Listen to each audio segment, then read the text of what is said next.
Hey, coaches. Today we're going to be getting back into setting the coaching agreement. And as we do so, we're going to look at a few different aspects of more challenging agreement or agenda situations. In a sponsored environment where someone else is paying for the coaching of the person you're working with, that sponsor, you'll often work with them, or your organization will work with them to set some good expectations throughout the organization so that when you actually sit in front of the client, the person you're going to be coaching, they have a good sense of what to expect with a coaching session, with a coaching relationship. However, this doesn't always work out as well as we'd like it to. And because of that, in a first session, there are some types of skepticism or some questions that will often come up in that first session that it's important for the coach to be aware of, know that this is going to be happening from time to time, and how to actually address those concerns in a way that elevates the coaching experience. So let's take a look at 4 different types of skepticism or questions that come up in the first session in these sponsored type of relationships. First off, the question of, have you ever done my work before?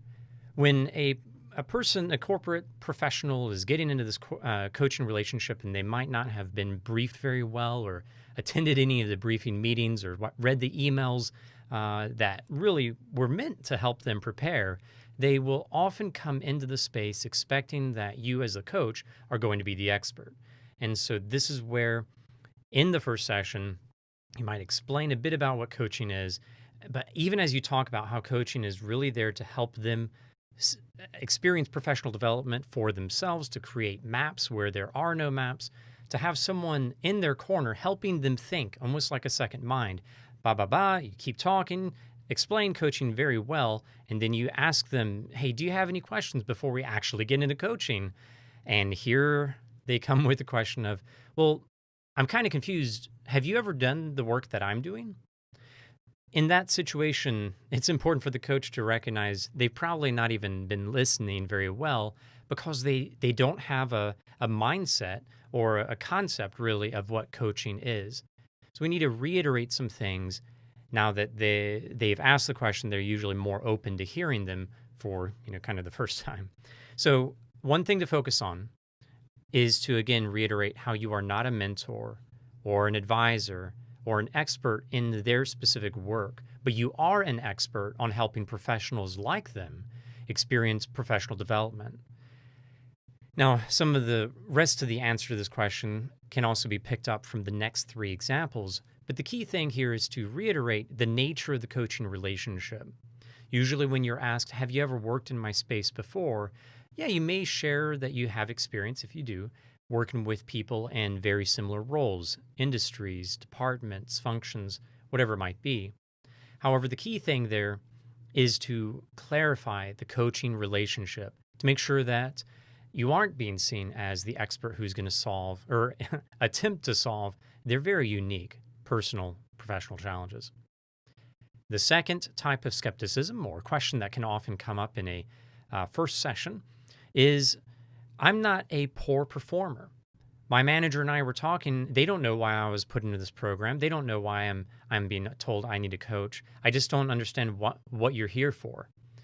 Whenever I've heard that kind of thing, even though I'm experienced with it, I've had it happen multiple times in engagements, I still kind of feel that tension, that discomfort. It's important that for coaches to recognize that that's exactly what they're feeling. Why on earth are they being told that they are not performing as much as they ought to as a leader or as a professional, and now they have this stinking coach who's going to tell them what to do? Again, there may be some confusion about what your role is in terms of not being an expert on them, but more of an expert on the coaching process. But more than that, there's probably the sense that coaching is a remedial correction instead of a way to help elevate high potential leaders to their next stage of personal and professional development.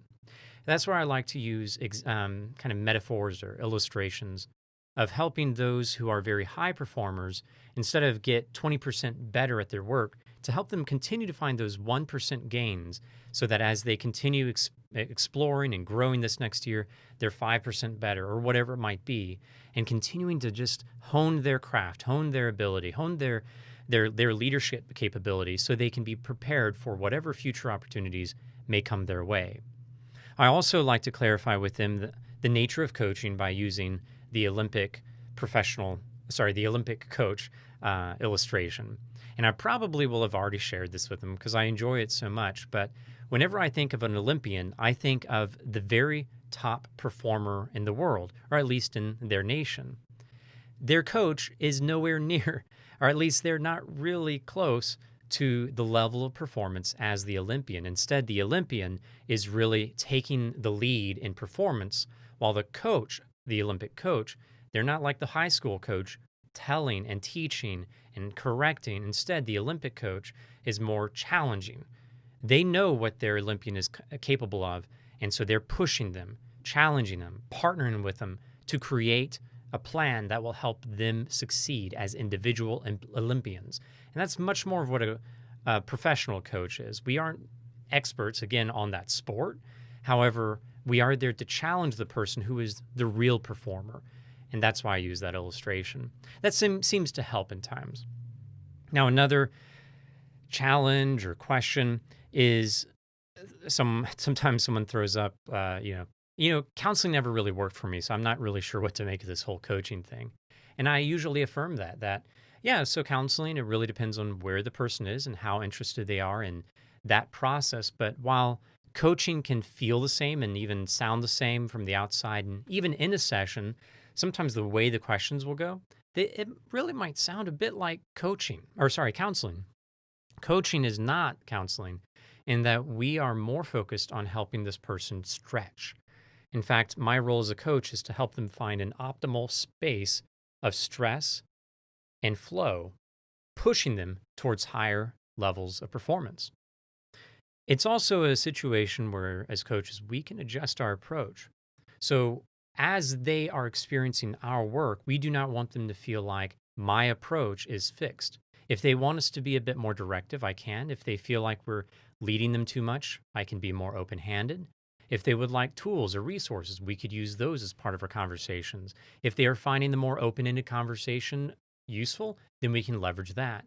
But my approach is focused on the client I'm working with, and I adapt my approach towards them. If we see something is not working, we will address it by how we are working together and partner to make sure this individual is getting the most out of the experience. And speaking of experience, it's important here again to clarify that it's not about the coach's experience or expertise. While I do have suggestions from time to time in terms of a tool or resource we may look at, and I may have worked with others that are in their similar position, my experience is going to do very little to guide the direction of the session. And I'm going to defer to the individual that I'm talking to truly be the expert. And in that way, we're going to come up with solutions and ideas that really fit them. Finally, this one's a challenging one. And that is when the question comes up of, have you ever experienced working with someone who's gone through similar stuff that I'm going through? As you're in that first session, you're getting a sense of what they want to be working on, and they are in kind of an interesting position in a company that's in a challenging time. And they say, have you ever helped someone in this situation before? And I've had this happen where the person asking, they know what a coach is. They know that I'm not there to give them advice, but they just have this kind of sense of comfort knowing that I've helped others in this similar situation. The challenge here is sometimes we just honestly have to say, no, I've not helped someone in this unique situation. When saying that, we can actually highlight the fact that this is a very unique situation, and that's what might make it very difficult for us to come up with a template or common answer to the challenge. The other thing that we can focus on, though, is an awareness of various resources and tools that help these types of agendas. And that's one of the reasons we have so many different resources and tools as part of this coach training program, is because most situations, most experiences of clients, they do fall into different primary categories, and there's usually some sort of tool in the toolbox that we can use to help this person, even in their very unique situation. So, whatever the skepticism of the client, there are ways to clarify the nature of coaching, what your role is, what you can offer them, and what they will be able to offer and get out of the experience as clients as you partner together around the process. One of the best things to do is to clarify, this is what to expect, but really to help you get a sense of what coaching is, I'd encourage us to work together for a couple of sessions. And every time we really have a coaching experience, I'll say, that's really the value and benefit of coaching. And this is my favorite approach because after a few questions in the first session, or maybe even that takes a couple of sessions, somewhere in there, the client usually says something like, I've never really thought of it that way.